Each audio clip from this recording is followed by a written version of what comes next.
Lisboa, em 1755, era uma metrópole vibrante, cheia de vida e energia. A capital de Portugal, um império global que se estendia por vários continentes. A cidade prosperava com o comércio, sendo um ponto de encontro para mercadores de todo o mundo. Navios carregados de especiarias, têxteis e ouro atracavam no seu porto, trazendo riquezas de terras distantes. Lisboa era conhecida pelos seus belos edifícios, que refletiam a riqueza e a opulência da cidade. Igrejas e palácios ladeavam as ruas, cada um mais impressionante que o outro. O Palácio Real erguia-se como um símbolo do poder e da grandeza de Portugal. A cidade era uma mistura vibrante de culturas, onde pessoas de diferentes origens conviviam. Pessoas da Europa, África e Ásia chamavam Lisboa de lá, contribuindo para a sua diversidade cultural.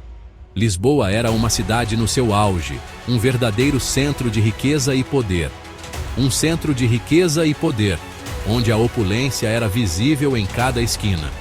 Mal sabiam os seus habitantes que uma catástrofe estava prestes a acontecer, mudando suas vidas para sempre. A manhã de 1 de novembro de 1755 começou como qualquer outra, com o sol brilhando sobre a cidade. As pessoas seguiam as suas rotinas diárias, alheias ao desastre iminente. Mas o chão sob os seus pés estava prestes a tremer, mudando Lisboa para sempre e deixando uma marca indelével na história. Era o dia de Todos os Santos, um dia sagrado. As igrejas estavam cheias de fiéis, todos reunidos para celebrar esta data importante no calendário religioso. Muitas pessoas estavam na igreja, participando das missas e orações.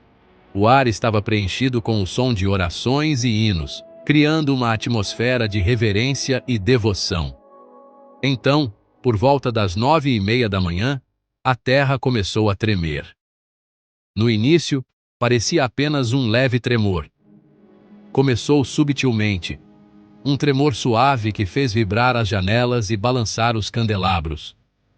As pessoas olharam ao redor, confusas e preocupadas. Mas o tremor intensificou-se rapidamente, transformando-se em algo muito mais ameaçador. O tremor transformou-se num violento sismo. Os edifícios balançavam violentamente. Paredes racharam e desmoronaram. Telhados ruíram. A cidade estava em caos.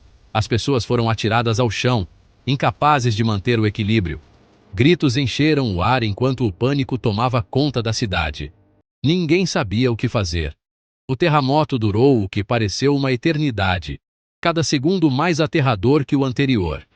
Na realidade, foram provavelmente entre 3 e 6 minutos, mas para aqueles que viveram, parecia uma eternidade. Mas nesses minutos aterradores, Lisboa mudou para sempre.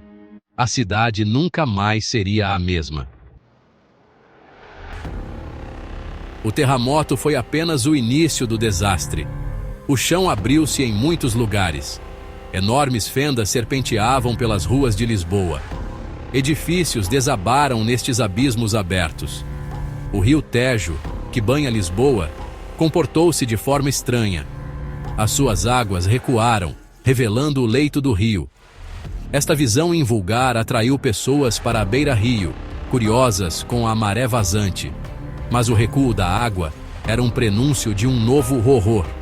O terremoto tinha desencadeado um tsunami. No Oceano Atlântico, uma onda gigantesca ganhava força, correndo em direção à cidade desprevenida. Aqueles que se tinham reunido na margem do rio tinham caminhado diretamente para o caminho do perigo. O tsunami atingiu com velocidade e força aterradoras. Uma muralha de água, estimada em até 20 metros de altura, rebentou no porto. Os navios foram atirados como brinquedos. O tsunami avançou para o interior, engolindo tudo em seu caminho. As zonas mais baixas de Lisboa ficaram completamente inundadas. Pessoas que tinham sobrevivido ao terremoto pereceram no dilúvio. O tsunami recuou, arrastando destroços e corpos de volta para o mar. Deixou para trás um cenário de total devastação. Edifícios foram reduzidos a escombros. As ruas estavam cheias de uma mistura turbulenta de água, destroços e corpos. A outrora bela cidade de Lisboa era agora um deserto. Secção 5. Inferno nas ruas. Como se o terremoto e o tsunami não bastassem, o fogo irrompeu por toda a cidade. Velas e braseiros derrubados, comuns naquela época, incendiaram os destroços. O fogo espalhou-se rapidamente, alimentado por madeira seca e ventos fortes. As chamas alastraram-se sem controlo. Muitos que sobreviveram aos desastres iniciais pereceram no inferno. Os incêndios arderam durante dias, transformando os escombros de Lisboa num deserto fumegante. O cheiro a fumo e a morte pairava no ar. A outrora grandiosa cidade, a joia do Tejo, já não existia. Tinha sido reduzida a um cemitério. Secção 6. Recolhendo os cacos. O rescaldo do desastre foi caótico. A cidade estava irreconhecível, com edifícios desmoronados e ruas cobertas de escombros. O número estimado de mortos variou entre 10.000 e 70.000. As estatísticas variavam, mas a tragédia era inegável. O número real nunca será conhecido.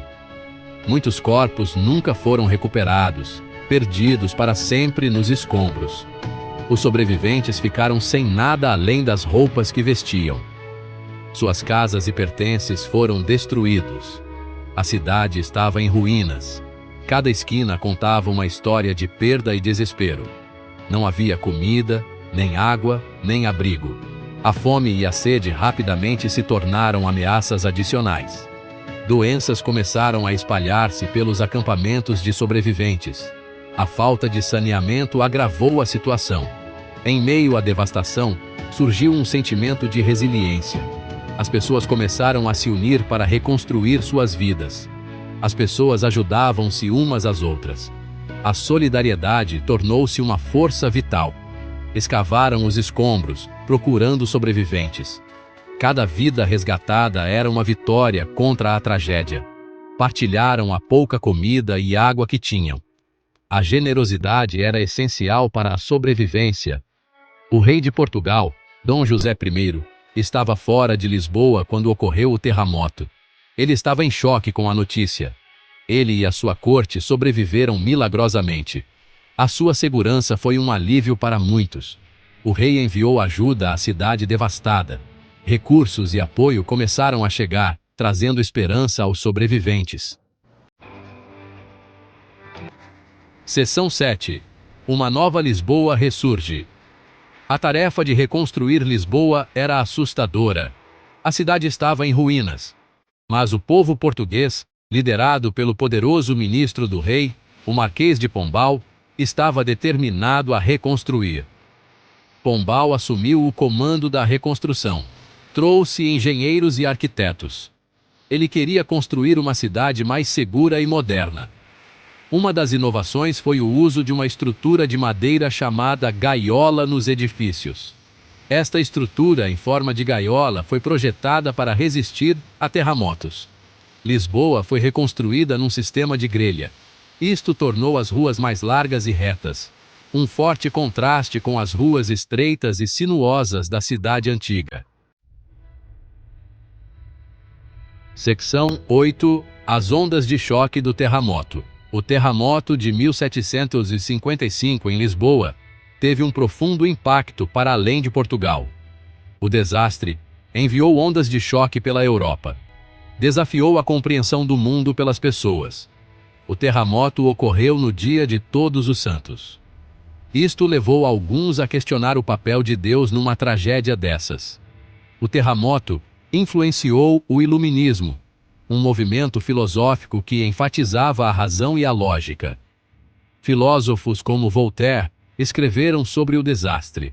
Eles questionaram a ideia de que tudo acontecia de acordo com o plano de Deus. O terremoto desencadeou a investigação científica. Levou ao desenvolvimento da sismologia, o estudo dos terremotos. Secção 9. Recordando a catástrofe. O terremoto de 1755 em Lisboa foi um momento definidor na história.